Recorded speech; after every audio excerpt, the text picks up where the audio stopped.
Hello, brothers! Hoje a gente vai tentar descobrir se o mundo é ou não uma simulação. O crédito vai pro JJ.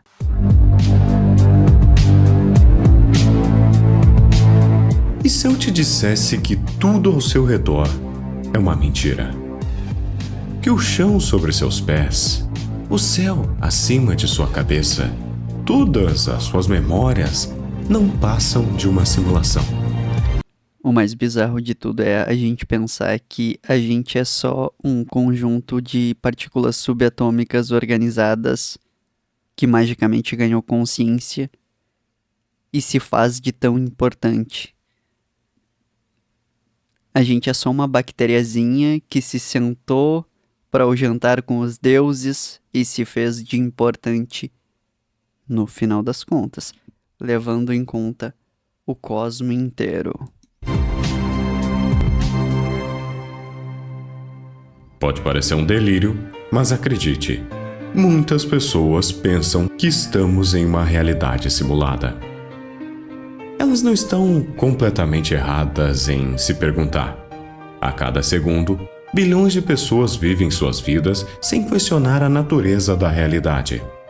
Elas seguem seu ciclo natural, muitos sem propósito algum. Quem controla a narrativa controla como as pessoas pensam. Quem controla os desejos da época controla a vida das pessoas. Tu sabe que tu tá prestes a ter a conversa mais estranha da tua vida quando alguém chega e diz assim, ó: eu quero ter 1 milhão e fazer viagens. É o clássico NPC. Eu já tive conversas mais interessantes com maoístas. Eu juro pra vocês, sabe o ditador mais sanguinário de toda a história do mundo? Mao Tse-tung, ele foi um ditador chinês, responsável por milhões de mortes. Eu já tive uma conversa profunda e interessante com um maoísta. Agora, eu nunca tive uma conversa interessante com um NPC. Eu quero dirigir uma Ferrari e eu quero viajar. Isso é coisa de NPC. Se tu se apaixonou pelos valores da época, tu é só um filho do tempo. E vai por mim, ser um filho do próprio tempo é um negócio assim muito zoado. Quando tu tem a compreensão do panorama histórico. Algumas pessoas pensam que a gente tá em uma simulação, não exatamente como The Sims, que existe alguém de fora observando tudo, embora que essa possa parecer muito a visão cristã, judaico-cristã da coisa, mas algumas pessoas pensam que a gente vive em uma simulação porque estudaram, por exemplo, PNL, onde a interpretação e as coisas são distintas. E pessoas inteligentíssimas podem manipular as nossas percepções em relação às coisas para que a gente não chegue a enxergar a realidade como ela é, mas como alguém queria que nós enxergássemos essa realidade. Alimentados por velhos hábitos que aliviam a dor de uma existência sem sentido. Mas há aqueles que enxergam as falhas, pequenos erros, bugs da vida real. A ideia de que vivemos dentro de uma simulação não é apenas ficção científica. Em 2003, um filósofo chamado Nick Bostrom, da Universidade de Oxford, propôs um argumento chocante. Segundo ele, se uma civilização se tornasse avançada o suficiente, ela será capaz de criar simulações perfeitas de consciências humanas.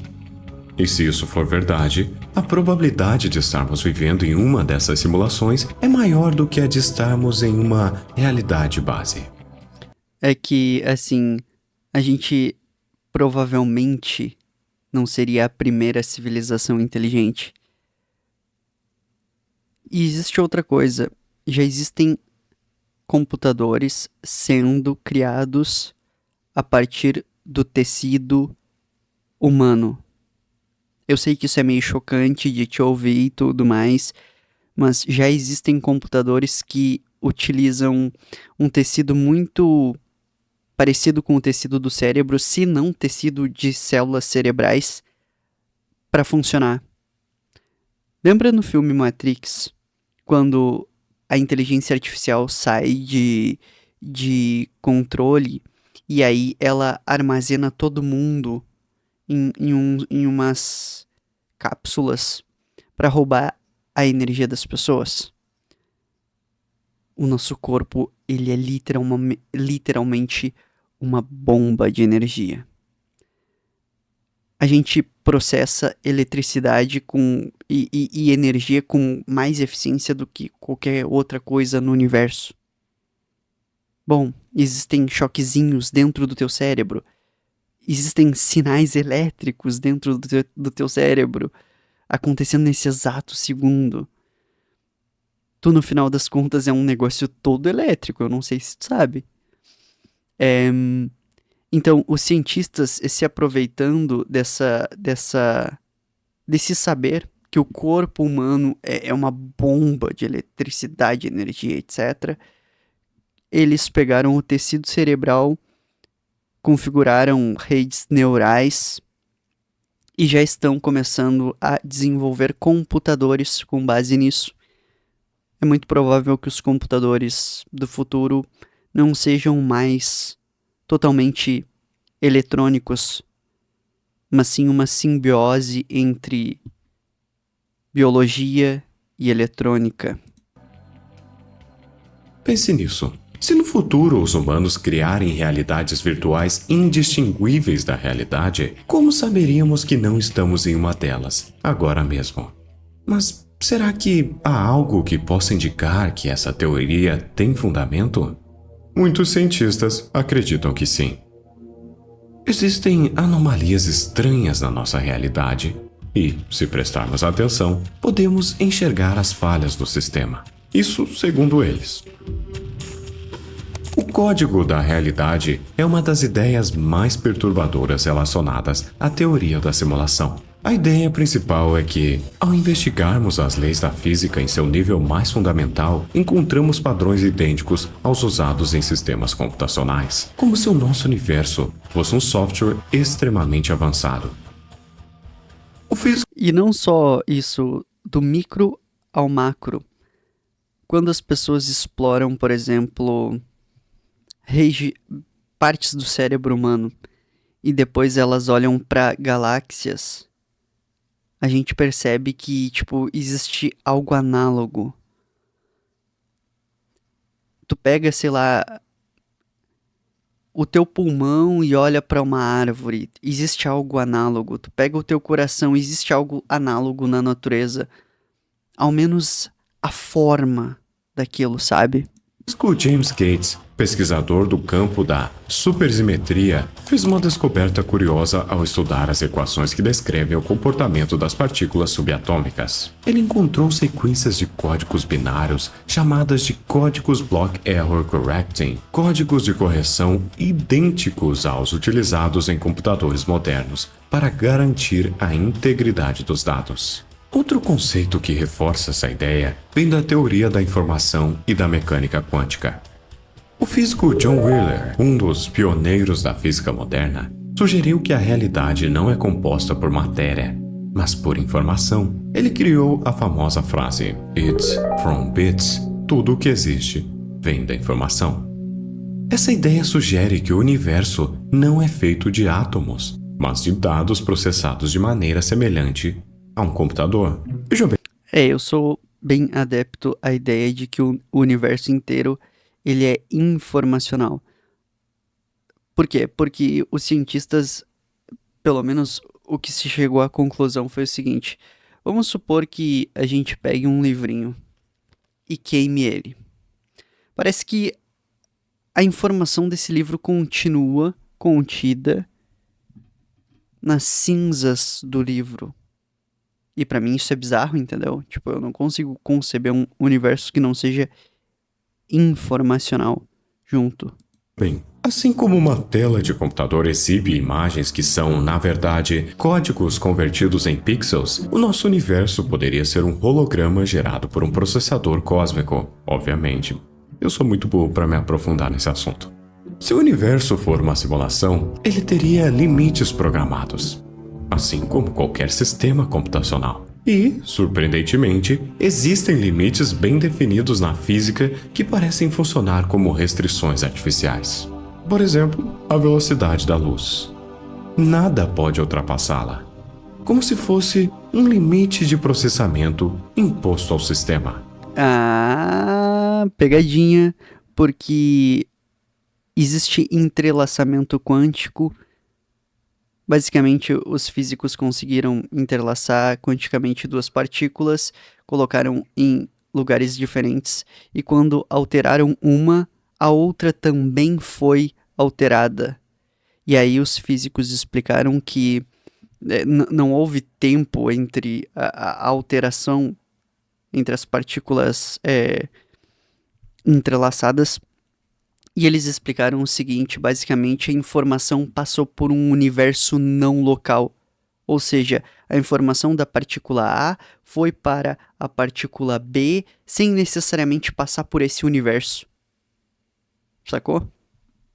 Também temos a constante de Planck. Não conseguimos observar algo menor que 10 elevado a menos 35 metros. Como se o universo tivesse uma resolução mínima de pixels. Existe algo também chamado de colapso da função de onda. Na mecânica quântica, uma partícula só se define quando é observada, como se o universo rendesse informações apenas quanto necessário, igual a um jogo que carrega apenas o que o jogador vê. É que também dá uma trabalheira desgraçada para te identificar uma partícula. Tu tem que emitir algo na direção dela. Até então tu não sabe nem se tem algo ali, sei lá, entendeu? Bom, é um assunto muito complexo. O efeito Mandela é um fenômeno no qual um grande número de pessoas compartilham uma memória idêntica sobre algo que oficialmente nunca aconteceu. Esse fenômeno foi batizado com esse nome porque muitas pessoas acreditavam que o ex-presidente sul-africano Nelson Mandela havia morrido na prisão nos anos 80, mas na realidade ele foi libertado em 1990 e faleceu apenas em 2013. Você lembra da ponta da cauda do Pikachu sendo preta? Na realidade, a cauda dele sempre foi completamente amarela. Algumas pessoas lembram do logo da Ford sem o pequeno laço na letra F.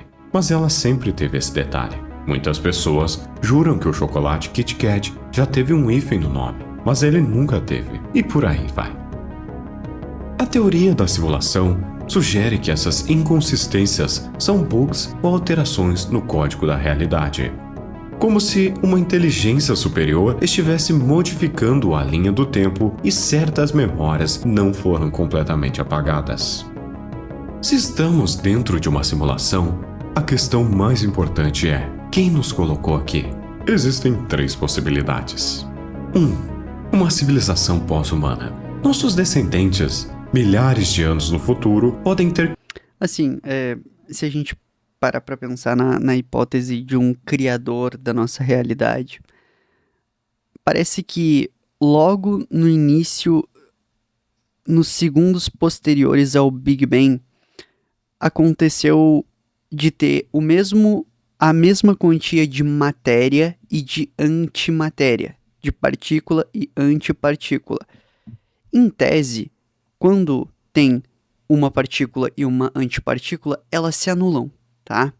Então, se no universo recém-criado tinha o mesmo tanto de matéria e antimatéria, teoricamente o nosso universo tinha que ter acabado nos primeiros segundos.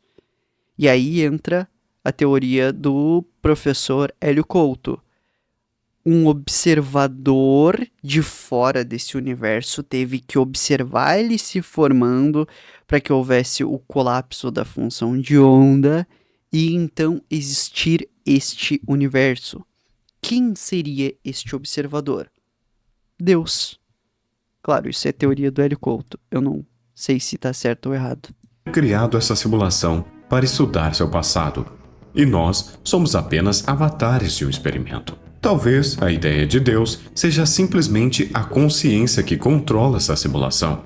Poderíamos ser como o personagem de um jogo cósmico. Também temos a hipótese que essa simulação foi criada por uma inteligência artificial. E se uma máquina avançada assumiu o controle e decidiu simular a humanidade indefinitivamente, sem que percebêssemos? Oh, e outra coisa bizarra, assim, na inteligência artificial, meio que ela funciona ao automático. Como é que eu vou te dizer? Não existem humanos controlando a inteligência artificial. A gente juntou o componente A com o componente B e o componente C e de repente eles começaram a interagir. Pensa nisso. A gente chegou a um nível de organização, tanto da informação quanto da tecnologia, que o negócio começou a se mover sozinho. Tipo, a gente juntou o componente A com B e com C e o negócio começou a andar sozinho. E isso é bizarro demais. Se estivermos presos dentro de uma simulação, há uma saída? Alguns dizem que, se nossa mente conseguir transcender essa realidade, podemos escapar. Relatos de experiências de quase morte, meditações profundas e fenômenos paranormais podem ser tentativas falhas de, entre aspas, despertar. Se um cientista encontrasse um erro irrefutável na física, algo que provasse a artificialidade do universo, talvez pudéssemos derrubar essa ilusão. Eu, obviamente, não acredito nessa balela. Muita gente acredita que a Matrix seja apenas um universo digital, como no filme. Mas a verdadeira Matrix pode não precisar de computadores ou inteligência artificial. Ela é um sistema invisível de controle mental, projetada para manter você distraído, fraco e submisso. A Matrix moderna não usa cabos na sua nuca. Ela usa algo muito mais eficaz: distrações.